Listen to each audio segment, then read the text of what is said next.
Hey everybody, Brandon here. Welcome back to another video. Today we're going to be continuing our dragon speed run. So they're starting off with knight to f3. We're just going to play d6. We're going to play this type of one. We're not playing in a hyper accelerated. We might actually throw that in here and there. I don't see what's wrong with that. And okay, so they took with the queen instead of the knight. From what I know about this, I've had this played against me, I believe, twice in tournament play.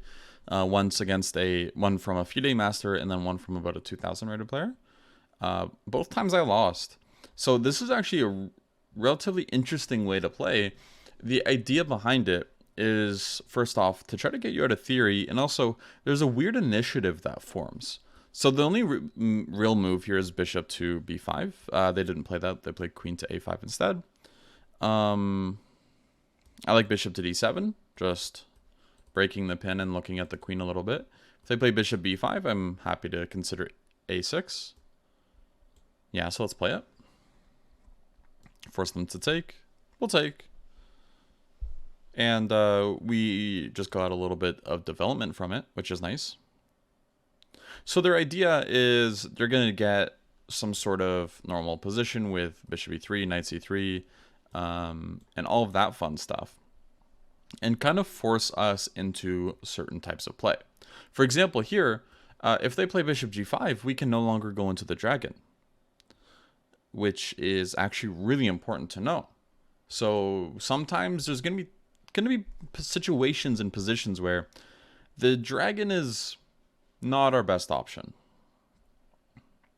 This is an interesting move. I'm actually wanting to take on f3, and if they take on f6, I can take with the g-pawn.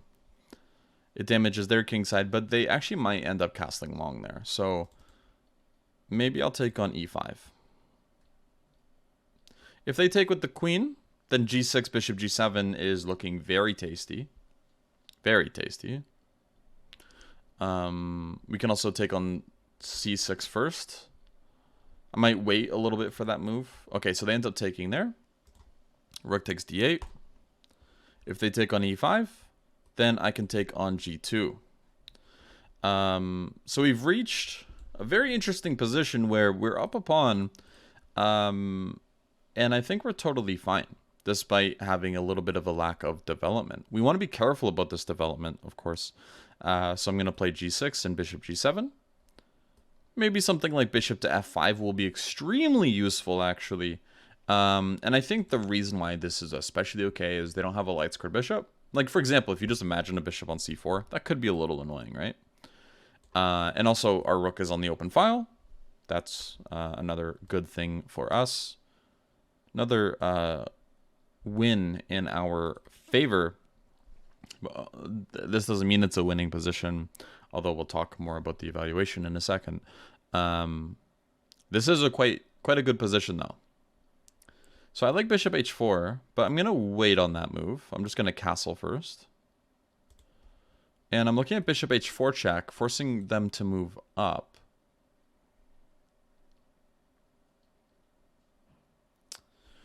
I was originally not sure what I wanted to do with this bishop.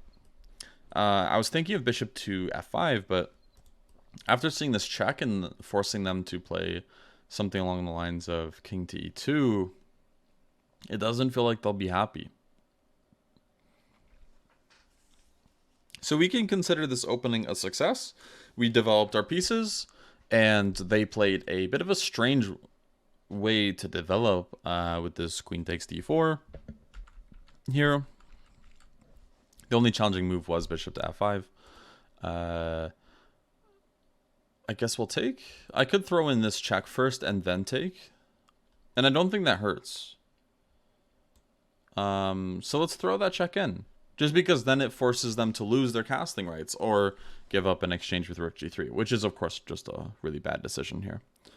So we'll take on f5, and it does let them connect their rooks with rook to d1, but I don't think that matters. So they end up resigning. Interesting. Maybe we had more here. We'll have to see in the analysis, but that was a good game as far as I'm concerned. So after e4, c5, knight f3, d6, d4, blah, blah, blah. Queen to a4, bishop to d7 is totally fine. If you want to try to go for full punishment, maybe knight to f6, g6, and bishop g7, or e6 and bishop e7, just focusing on a ton of development as soon as possible is really, really important here. But the idea of this queen takes d4 and bishop to b5 is when you go into these positions, they're trying to make it so you play kind of like a mainline position with long castles where you don't get g6. Because g6 here doesn't work, because your rook is hanging. And if you play knight f6, they play bishop g5, and again, g6 is not a good move. So now you have to play e6. And you have to also be okay with positions like this, which are totally fine for black, by the way. These, if you play the classical Sicilian, you're extremely used to these positions and know that black is not only okay, but you would actually prefer black in these positions with the open G file, the bishop pair, and the ability to play moves like king e7 if you need to, or long castles. Things feel extremely, extremely comfortable. So yeah, I would prefer black in that position, but of course that's not necessarily the right way to play. So after bishop g5, e6, what you'll mainly see is long castles, bishop to e7, this rook going to e1, and after moves like castles and queen c7, you're going to get one of those English positions where their bishop's on the wrong square, but they will retreat it at some point. And they're just going to try to punish you. So queen to d2, let's say. Queen c7, knight to d4, rook f to c8. That's generally what you'll see. Positions like this. And they'll try moves like f3, bishop e3, g4, h4. And that's, I think, the most common way to see how this game will progress. But black should have a pretty easy time because white did waste a few moves. For example, this bishop g5, and then you have to go to e3 to play g5 with the pawn, and by then you can play moves like b5, b4, a5, a4, and start creating your own play on the queen side. So they do waste a little bit of time, and that's why black is fine in these variations. So queen to a4, a6, takes. Another thing I could have done here, which is probably more effective, is just e6, because this tension does not look great for them, and it's probably something they're going to want to resolve by taking on c6. So you don't need to force them into it, right? Would you rather have e6 takes or a6 in this position? E6 is undoubtedly a better move, but a6 of course does win the bishop pair, so there is good reason for that as well. After queen d4, a very strange move is popping up, f5. This is not something I would recommend. Yeah, I don't care if it's good or not. It looks like it is good, but this is very, very sketchy. The idea is queen a5 check, one of the knights blocks, queen takes f5, and you're ready to take on f3, followed by maybe some sort of castling. That's very strange, though. I think that f6 is the more natural way to play it. e5 is not such a great move because it clarifies things in the center, and, well, it gets rid of their only developed pieces because they'll have to start trading stuff. So after e5, d takes, queen takes d8, rook takes d8, and knight takes e5. We win the pawn on g2, and guess what the evaluation would be in this position? We're up 1 point of material, so +1. But the thing is, our rook is nicely developed, our knight is on a good square, we're ready to fianchetto our bishop still, and because of that, there's kind of just a lot going our way. So after rook to g1, bishop to h3, it's actually about minus 2.2, which again I think we can agree is very good for us. So after bishop to h3, knight c3, g6, bishop g5, bishop g7, takes. Doesn't feel like we did anything wrong. I was looking at this check to get rid of castling rights, but you know, castling, focus on your development first. Getting rid of their castling rights is a very good thing though, because it delays their development. But here, they're not going to be able to castle long anyways, and castling short is not possible because their rook's on g1. But after f5, oh my gosh. I just missed this. Bishop takes e5 is playable.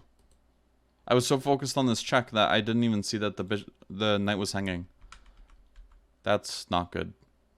But that's okay. That's something to remember. Is sometimes when you see a good move, look for a better one. And this is like complete blindness. It feels like I always play really, really bad against under 1000s, and then when we get to like the 1800 to 2000 realm, I stop doing things like this.